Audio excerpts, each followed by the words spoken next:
पुराने किले, मौत, हादसों, अतीत और रूहों का अपना एक अलग ही संबंध और संयोग होता है।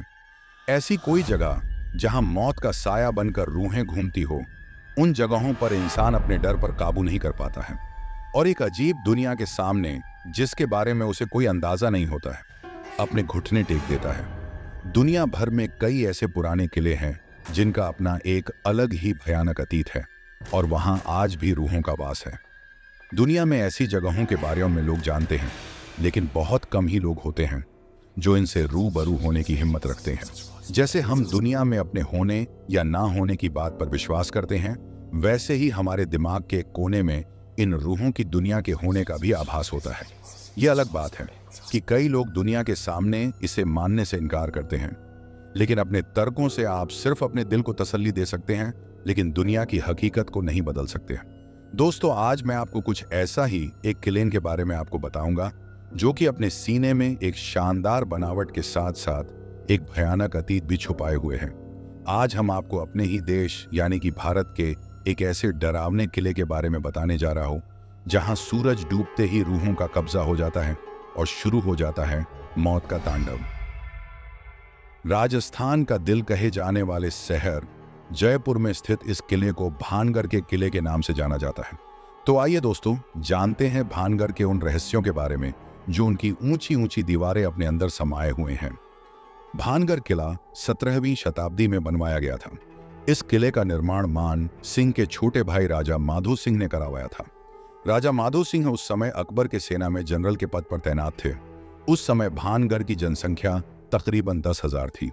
भानगढ़ अलवर जिले में स्थित एक शानदार किला है जो कि बहुत ही विशाल आकार में तैयार किया गया है।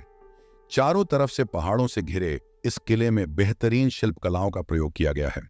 इसके अलावा इस किले में भगवान शिव, हनुमान आदि के बेहतरीन और अति प्राचीन मंदिर उपस्थित हैं। इस किले में कुल 5 द्वार हैं और साथ साथ एक मुख्य दीवार है। इस किले में दृढ़ और मजबूत पत्थरों का प्रयोग किया गया है जो आज भी वैसे भी बरकरार है। भानगढ़ किला जो देखने में जितना शानदार है, उसका अतीत उतना ही भयानक है। आपको बता दें कि भानगढ़ किले के बारे में प्रसिद्ध एक कहानी के अनुसार भानगढ़ की राजकुमारी रत्नावती, जो कि नाम के ही अनुरूप बेहद खूबसूरत थी, उस समय उनके रूप की चर्चा पूरे राज्य में थी और साथ ही देश के कोने कोने के राजकुमार उनसे विवाह करने के इच्छुक थे। उस समय उनकी उम्र महज 18 वर्ष ही थी और उनका यौवन उनके रूप में और निखार ला चुका था। उस समय कई राज्यों से उनके लिए विवाह के प्रस्ताव आ रहे थे। उसी दौरान वो एक बार किले से अपनी सखियों के साथ बाजार में निकली थी। राजकुमारी रत्नावती एक इत्र की दुकान पर पहुंची और वो इत्रों को हाथों में लेकर उसकी खुशबू ले रही थी। उसी समय उस दुकान से कुछ ही दूरी एक सिंघिया नामक व्यक्ति खड़ा होकर उन्हें बहुत ही गौर से देख रहा था। सिंघिया उसी राज्य में रहता था और वो काले जादू का महारथी था। ऐसा बताया जाता है कि वो राजकुमारी के रूप का दीवाना था और उनसे बेहद प्रेम करता था। वो किसी भी तरह राजकुमारी को हासिल करना चाहता था, इसलिए उसने उस दुकान के पास आकर एक इत्र के बोतल जिसे रानी पसंद कर रही थी, उसने उस बोतल पर काला जादू कर दिया जो राजकुमारी के वशीकरण के लिए किया था। राजकुमारी रत्नावती ने उस इत्र के बोतल को उठाया, लेकिन उसे वहीं पास के एक पत्थर पर पटक दिया। पत्थर पर पटकते ही वो बोतल टूट गया और सारा इत्र उस पत्थर पर बिखर गया। इसके बाद से ही वो पत्थर फिसलते हुए उस तांत्रिक सिंघिया के पीछे चल पड़ा और तांत्रिक को कुचल दिया, जिससे उसकी मौके पर ही मौत हो गई।